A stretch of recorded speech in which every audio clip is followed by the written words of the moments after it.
բանաձևից, որ ինքը պնդել է եթերում, որ կարդացել է, գուցե կարդացել է, չի հասկացել, եւ դրա մեջ գտել է հակավրացական դրույթներ։ Տիկին Գրիգորյան, գիտեք, դուք դրանից էլ մի քիչ առաջ արդարանում եք, թե չեք պատրաստվում Սամվել Կարապետյանի ցուցակ տեղափոխվել։ Ես ձեզ համար լավ կամ վատ նորություն ունեմ, այս տեմպերով դուք շուտով հայտնվելու եք Հայելի ակումբում, ոչ թե մեկ այլ ցուցակում, բայց եթե ցուցակներից ենք խոսում, գուցե նաև պարզաբանեք, թե Վահե Հակոբյանի ցուցակից ինչու տեղափոխվեցիք Ռոբերտ Քոչարյանի ցուցակ, վերջերս պարոն Հակոբյանի նկատմամբ հետախուզություն է հայտարարել դատախազությունը փողերի լվացման գործով, արժե հանրությանը մի հատ պատմել, գուցե ինչ-որ բան գիտեք այնուամենայնիվ այդ ցուցակի ղեկավարի մասին, որ այսօր փաստորեն ըստ դատախազության դուրս է եկել ջրի երես։ Ինչևէ, մեծարգո վարչապետ, մեծարգո նախագահ, սիրելի ժողովուրդ, հարգելի գործընկերներ, կառավարության հարգելի անդամներ, անցած օրերին ջերմոցային պայմաններում խոսել են Հայաստանի երկրորդ եւ երրորդ նախագահները եւ չնայած նրան, որ գալիք ընտրություններին ընդառաջ Սերժ Սարգսյանը եւ Ռոբերտ Քոչարյանը որոշել են որպես միմյանց այլընտրանք ներկայանալ, նրանց առաջարկը Հայաստանի մասին բառերի մակարդակում նույնական է։ Այսպես Սերժ Սարգսյանը ասել է. Մեջբերում եմ, առանց Արցախի Հայաստանի դերակատարությունը այս տարածաշրջանում մոտենալու է 0-ի։ Ճշգրիտ նույն միտքը արտահայտել է Ռոբերտ Քոչարյանը, նա էլ ասել է մեր մասին սկզբում, ինչ են ասում։ Ասում են, սրանք են մեր սահմանները, 29,000 եւ այլն քառակուսի կիլոմետր, դրանից դուրս մեզ ոչինչ չի հետաքրքրում։ Հենց դու քեզ սահմանափակում ես այս մտածելակերպով, դու արդեն պրոբլեմ ունես, դու դառնում ես մի երկիր, որը տարածաշրջանային որևէ դերակատարություն չի կարող ունենալ։ Այսինքն երկուսն էլ պնդում են, որ Հայաստանի Հանրապետությունը առանց իր սահմաններից դուրս հավակնությունների տարածաշրջանային որևէ դեր չի կարող ունենալ։ Նրանք իհարկե չեն մանրամասնում, մեզ է պետք մեր տարածաշրջանում այդ դերը,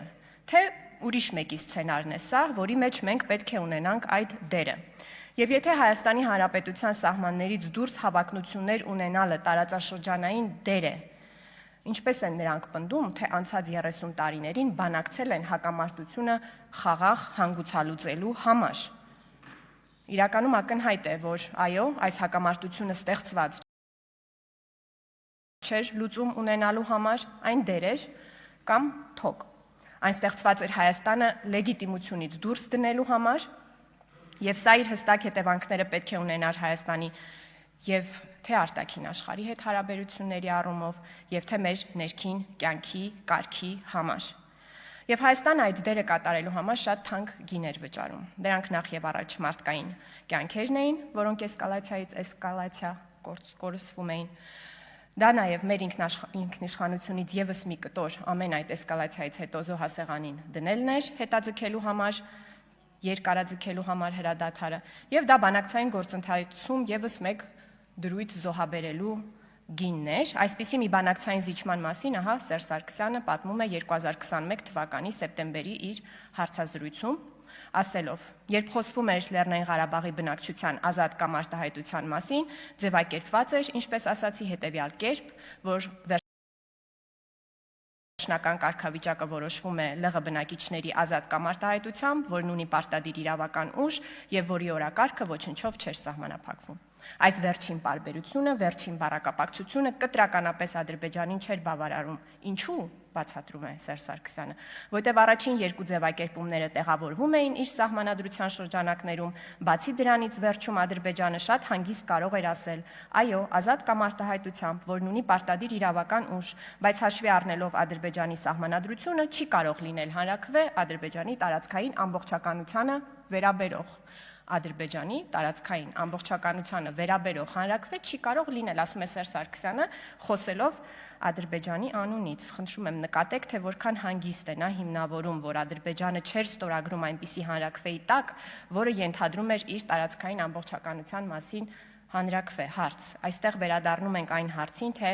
արդյոք ամբողջ բանակցային գործընթացը իսկապես իրականում Լեռնային Ղարաբաղը Ադրբեջանի տարածքային ամբողջականության մաս ճանաչելու մասին էր։ Սերժ Սարգսյանը շարունակում է. դրա համար մտածվել էր հետևյալ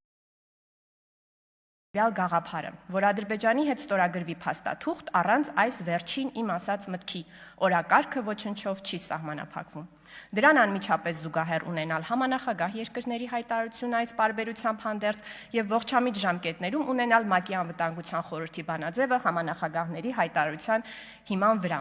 Լրագրողի ճշտող հարցին, թե սա երբ է տեղի ունեցել, Սերժ Սարգսյանը ասում է, որ սա տեղի է ունեցել ապրիլյան պատերազմից հետո։ Այսինքն ապրիլյան պատերազմում ճակերտավոր հաղթանակից հետո Հայաստանը համաձայնել է բանակցային գործընթացի հերթական փոփոխության, որով Ադրբեջանը այլևս չէր ստորագրում մի փաստաթղթի տակ, որտեղ ապագա հանրաքվեի օրակարգը կարող էր բաց լինել։ Եվ Հայաստանը համաձայնել էր սրան ինքն իրենց փոփելով, որ այս մասին գրված կլինի ՄԱԿ-ի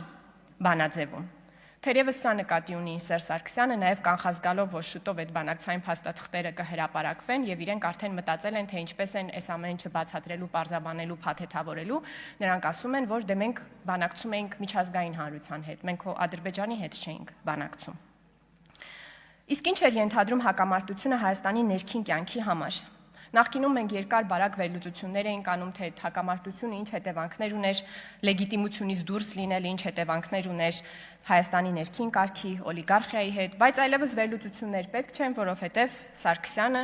անբռնազբոսիկ պատմում է, թե ինչպիսին է եղել այդ ներքին կարգը։ Նա ասում է.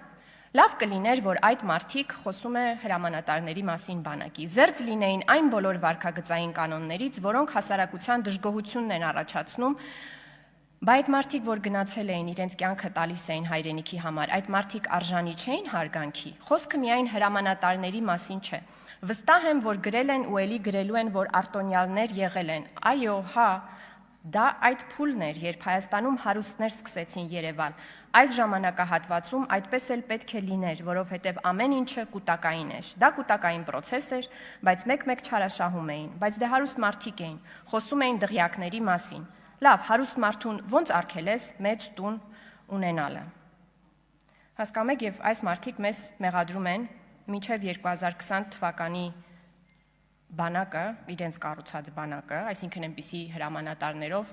ովքեր հնարավոր չէր ասել, որ լսի դու չես կարա ապօրինի դղյակ ունենալ, որտեղ այդ մարդիկ ուրեմն պատերազմում կռվել էին, մեղադրում են մեզ, ասում են բանակը, այդ բանակը քանդեցիք։ Մի բան, որ եթե իրենց նկարագրած գեներալների պարագայում արժեր անել, մենք ցավոք չենք արել։ Ընդ որում Սերժ Սարգսյանի թիմը այս մտքերը բարձրաձայն չի կրկնում այստեղ երբեք։ Ոչ թե Ռոբերտ Քոչարյանի թիմն է գալիս եւ այստեղ իրենց քաղաքական մտքերը կրկնում։ Այդ մարդիկ այլ մտքեր են այստեղ խոսում։ Այսինքն, օրինակ Տիկին Աննա Մկրտչյանը գա այստեղ ասի իմ դղյակը, իմ ընտանիքի դղյակը ինչ պատմի դրա մասին, էլի, ինչ կարող է խոսել։ Ինչևէ, հարգելի գործընկերներ, այս մեջբերումը ցույց է տալիս, թե ինչ